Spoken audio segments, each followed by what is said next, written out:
독도 공방입니다. 갑자기 독도 공방이 지금 뭐 치열하게 좀 나오고 있어요. 민주당에서 엄청나게 뭐라고 하면서 공세를 하고 있고요. 국민의힘에서는 또 시작했군요. 약간 또 이 반응이 나오고 있고요. 뭐 대통령실도 오늘도 반응이 나왔습니다.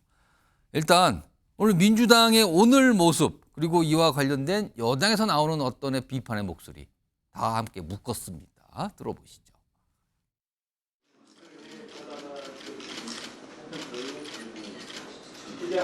독도를 시작! 한쪽에서는 친일파들이 득세하고 한쪽에서는 독도가 사라지고 있습니다. 이 상황을 우연이라고 치부하기엔 석연치가 않습니다. 윤석열 정권의 독도 지우기 진상조사단을 즉시 출범시키겠습니다. 주요 공공기관의 독도 조형물이 하나 둘씩 철거되고 있는 명백한 사실을 괴담이라고 퉁치려는 여당 정치인들이야말로 참 괴이합니다. 허수아비 때리기죠.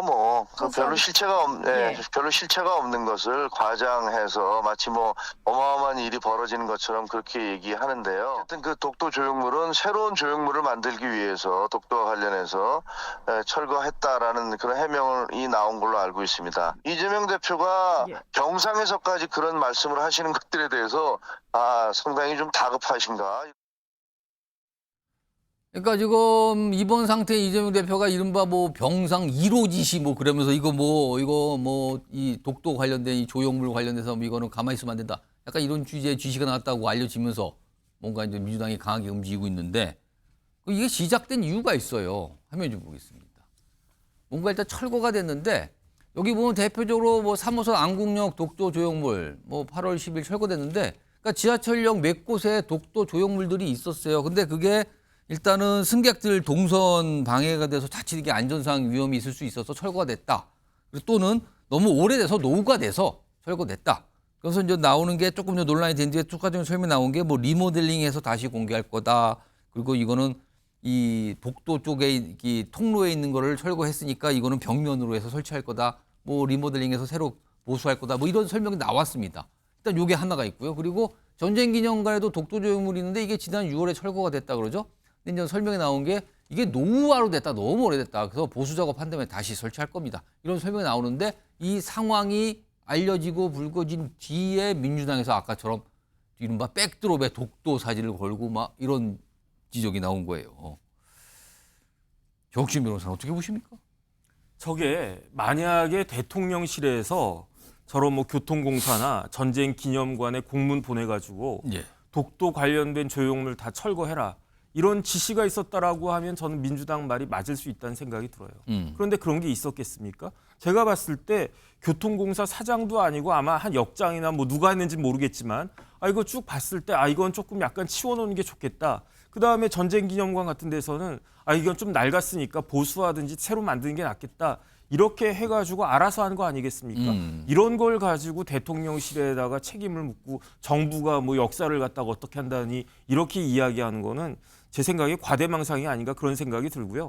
언제까지 우리나라가 일본에 대해서 저렇게 컴플렉스 가져야 됩니까? 올해 2024년은요. 어떤 해냐면 1인당 GNP가 우리나라가 일본을 앞선 때예요. GDP겠죠. 그러니까 1인당. 1인당, 한 사람당. 그러니까 우리나라가 일본만큼 잘 사는 나라가 된 거예요.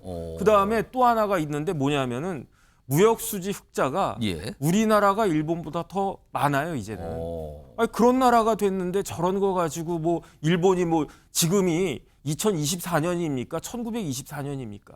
1924년이라면 저런 거 가지고 발끈해가지고 뭐라고 할 수 있겠는데 2024년에도 저런 이야기하는 사람들의 의식 구조를 전 이해할 수가 없겠습니다. 지금 상황을 정리 좀 해볼까요? 이제 민주당에서 나오는 얘기, 그 다음에 대통령실도 있고요. 특히 이제 서울시장이 강력히 또 비판하죠. 일단 뒤에 보시면 뒤에 이 민주당 회의실 뒤에 저런 사진을 걸었어요.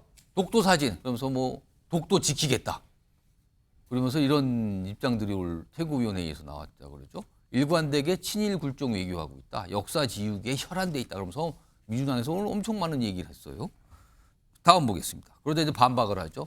오세훈 서울시장은요.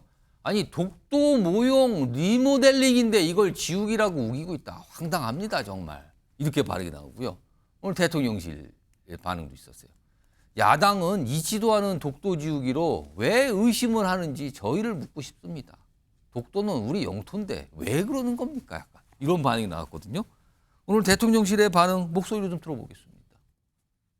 있지도 않는 독도 지우기를 왜 야당이 의심하는 것인지 저희를 묻고 싶습니다. 독도 철거물은 노후화됐기 때문에 새로운 독도 조형물을 설치할 계획입니다. 지하철역 조형물들은 2009년에 설치돼 15년이 경과됐고 전쟁 기념관 조형물은 2012년에 설치돼서 12년이 경과돼 탈색되고 노후화된 것입니다. 독도 지우기에 나서는 정부가 연 2차례씩 독도 지키기 훈련을 합니까? 이동학 전 최고위원 어떤 의견이십니까?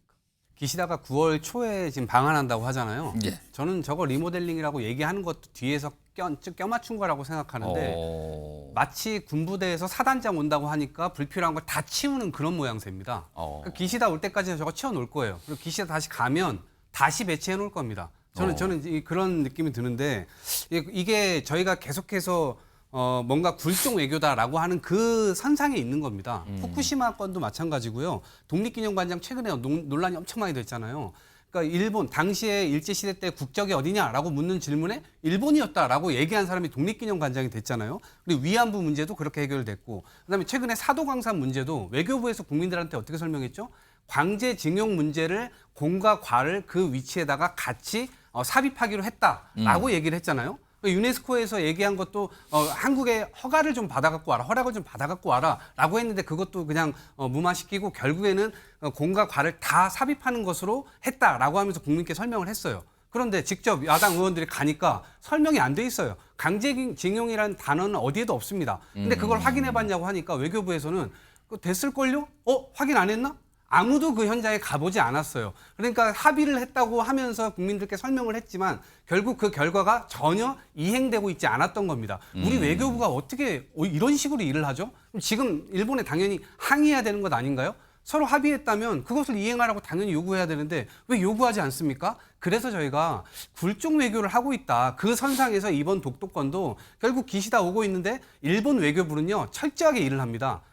이 고위직부터요 말단까지 천천하게 1대1 마크를 해가지고요 자신들이 원하는 그런 결과를 얻어내기 위해서 최선을 다해요. 아마 저는 일본 대사관이 뭐 우리 철도공사든 아니면 뭐 우리 대사관이든 아니면 대통령실이든 여당이든 야당이든 어디든 다 로비를 해가면서 결국 이 문제를 해결하려고 노력을 했을 거라고 봐요. 그래서 일본 입장에서는 정말 열일을 했던 것이고 우리 입장에서는 굴욕적이다 이렇게 판단할 수밖에 없는 거죠. 제가 한 말씀만 좀 드릴게요. 예. 우리가 논평을 할 때는 팩트에 기반해서 해야지 기시다가 오니까 이럴 것이다. 일본 대사관이 뭐 서울교통공사에까지 요구했을 것이다. 근거가 하나라도 있습니까? 팩트가 하나라도 있습니까? 지금 공당을 대변해서 나오셨으면 그렇게 하시면 안 되는 거예요. 자, 우리 정부는 작년에도 독도 그 방어 훈련을 2번에 걸쳐서 했습니다. 1년에 2번씩 해요. 작년 연말에 그렇게 해가지고 일본 그 대사관으로부터 오히려 항의받았어요. 독도를 지우려고 하는 정부가 독도 방어 훈련하고 일본으로부터 항의받고 그렇게 합니까? 그 왜 그렇게 돈 들여서 그렇게 하죠? 그리고 제가 한 말씀만 더 드리면은 자꾸 민주당에서 프레임을 씌워서 무슨 독도 지우기를 한다 그러는데 그런 독도 지우기를 하는 무슨 뭐 프로젝트나 그런 계획이 있으면 정부 여당에 만약에 그런 음모가 있다면 저 같은 사람부터 바로 여당 대변인을 그만두게 할 겁니다. 왜냐하면 제가 본 적이 독도거든요. 경상북도 울릉군 울릉읍 독도 이사북길 63번지가 제 본 적입니다. 거기에 우리 국토 최동단인 독도 동도의 독도 등대가 있습니다. 우리 시민들께서 독도로 본적을 옮겨서 독도의 실효 지배를 조용히 강화하자는 그런 시민 운동이 있어요. 저는 거기에 동참해가지고 본 적이 독도거든요. 제 아들도 출생신고할 때 독도를 본적으로 올려서 거기가 본적입니다. 자, 그런 사람이 지금 여당의 대변인을 하고 있어요. 독도 지우기가 도대체 어디에 있습니까? 심플하게 말씀드립니다. 알겠습니다. 이거 치열합니다. 지금 여기 여야가 지금 아주 강하게 근데 오늘도 두 분께서 아주 강하게 좀 의견을 나눠주셨는데 이런 상황에서 오늘 갑자기 국군의 날리가 나왔는데 정부에서 지금 국군의 날을 10월 1일이잖아요. 이거를 임시공휴일로 지정할 수 있다는 얘기가 나왔는데 야당에서 이거에 대해서 또 뭐라고 얘기를 좀 합니다. 화면 보겠습니다. 민주당 강두구 의원인데요. 당정과 대통령실이 오는 10월 1일 국군의 날을 임시공휴일로 졸속 지정한다고 한다. 그런데 일제는 1910년 10월 1일에 조선 총독부를 설치했다. 정령 정부가 역사의식이 있다고 할 수 있냐. 그러니까 조선 총독부 설치일과 겹치는데 지금 이거 뭐 또 관계 있는 거 아닙니까? 약간 이런 의심 같거든요. 이거 정기랑 교수님은 어떻게 보세요? 글쎄요, 이 졸속 지정하려고 한다. 여기까지는 동의가 될 수 있어요. 그러니까 갑자기 하는 거다. 갑자기 하는 거니까. 근데 조선 총독부가 나옵니다. 조선 총독부와 설립일과 겹친다는 얘기는 저건 뭐지? 이런 생각이 든다는 거예요. 이거 자칫 잘못하면 왜 이런 반응까지 나오는 거예요? 그러면 이게 과유불급이라고 우리가 얘기하잖아요. 자칫 잘못하면 강덕구원의 저 의도가 무리한 친일 프레임이라는 차원에서 역공을 당할 수 있다. 저는 그런 면에서 좀 한 번쯤은 생각해봐야 된다는 생각이 듭니다. 왜냐하면 국군의 날을 10월 1일로 지정한 것은 6.25 전쟁 때 우리가 38선을 돌파한 날을 그렇죠. 기념하기 그거죠. 위해서 1956년도에 지정된 국경일이잖아요. 여태 그거 사실은 공휴일인 적도 있었어요. 그렇습니다. 예. 자, 그런데 좀 이제 이렇게 이해할 수 있습니다. 앞에 얘기하고 좀 연결시켜서 얘기하면요. 자, 유독 말이에요. 지금까지 독도에 대한 윤석열 정부의 태도는요. 늘 국민을 배신하는 수준이었었어요. 왜 그러냐면 자, 실제 유독 우리가 독도는 분쟁 중이라는 일본 측 주장이 정부 공식 문건에 등장한 것도 윤석열 정부 때문입니다. 그다음 갑자기 서울시내 조형물들이 없어져요. 사라져요. 이것도 이상한단 말이에요. 지난 5월 달에는 또 어땠습니까? 민방위 교육 영상에 독도가 일본 영토로 표기되기도 해요. 이게 실수로만 얘기할 수 있겠냐. 그만큼 우리 국민들의 경각심이 높아져 있는 상황이었다. 예. 그런 속에서 이런 일이 벌어지니까 여기에 대해서 야당이 당연히 문제의식을 가지고 지적하는 거예요. 앞서 얘기했던 굴종외교 논란까지 이어져 있는 거란 말이에요. 예. 이런 부분에 대해서 그럼에도 불구하고 강덕구원의 조선 총독부 이 부분은 저는 좀 너무 지나친 비유로 볼 수 있다. 좀 역공의 우려가 있다. 저는 이렇게 보고 싶습니다. 송영훈 대변인께 짧게 말씀하실 게 드릴게요. 이거 국군의 날과 조선 통일부 설립일을 같이 뭘 얘기를 했네요. 저는 강덕구원 얘기는요. 별로 논평할 가치를 못 느낍니다. 자, 김대중 정부 때도 국군의 날은 10월 1일이었고 노무현 정부 때도 10월 1일이었고 문재인 정부 때도 10월 1일이었어요. 그러면은 그 역대 국군의 날 행사 때마다 우리 국군을 사열하고 에어쇼하고 퍼레이드하고 그렇게 했던 대통령들은 다 뭡니까? 저런 걸 보고 자가당착이라고 하는 거고요. 정말로 민주당을 보면은 오히려 민주당이 저는 일본을 정말 사랑에 맞지 않는 것 같아요. 일본이 없으면 도대체 정치 어떻게 하려고 그럽니까? 알겠습니다. 아무튼 이게 이런 일까지 있었어요. 이게 오후에 이런 글이 또 알려져 갖고 갑자기 조선 총독부 설립일 많은 분들이 몰랐는데 10월 1일이었구나. 이걸 또 아시는 분도 있더라고요. 뒤늦게. 이런 가운데 이 사안을 놓고 갑자기 참전하신 분들이 두 분 계신데 일단 현직 의원들은 아니세요. 한 분씩 볼까요? 일단 홍준표 대구시장. 지금 뭐 약간 민주당에서 이제 정부를 압박하잖아요. 뭐 친일 뭐 이런 걸로. 그래서 미국산 소고기 먹느니 청산가리 먹겠다던 개념 연예인은 개명하고 아직도 버젓이 활동? 괴담 정치로 국민 선동에 무엇을 노리는 겁니까? 뭐 이런 의견을 내죠. 그러자 여기에 갑자기 김남국 전 의원이 반응을 합니다. 폭염에 더위 드셨나? 아니면 이거 뭡니까? 이거 돼지 발정제 얘기 나오면 또 홍준표 대구시장 옛날 얘기 그런 거 나오는데 뭐 그 얘기일 거라면서 왜 M1 연예인한테 시비를 거는지 심심해서 비판하고 싶으면 윤석열 대통령과 한동훈 대표라고 이거 써놨잖아요. 저렇게. 이걸 어떻게 해요? 이거 제가 조옥진 변호사하고 이동학 전 최고위원께 30초씩만 드릴게요. 한마디씩만 해주세요. 조옥진 변호사. 저것도 논평할 가치가 있나 그런 생각은 제가 들고요. 30초만 드릴게요. 제가 기사 보니까 김남국 의원 오늘 불구속 기소됐다고 그러더라고요. 아마 그래서 조금 뭐 이렇게 기분이 안 좋았나 보다 그런 생각 정도 듭니다. 이동학 전 최고위원. 이명박 정부 시절에 어쨌든 소고기 수입한다고 할 때 국민들이 들고 일어나가지고 결국에는 30개월령 미만으로 받는 걸로 바꿨잖아요. 네. 저는 이제 그거는 소득이 있었다라고 보고 그래서 그런 관점에서 지금 연예인을 정치인이 공격하는 건 맞지 않다라고 생각을 합니다. 알겠습니다.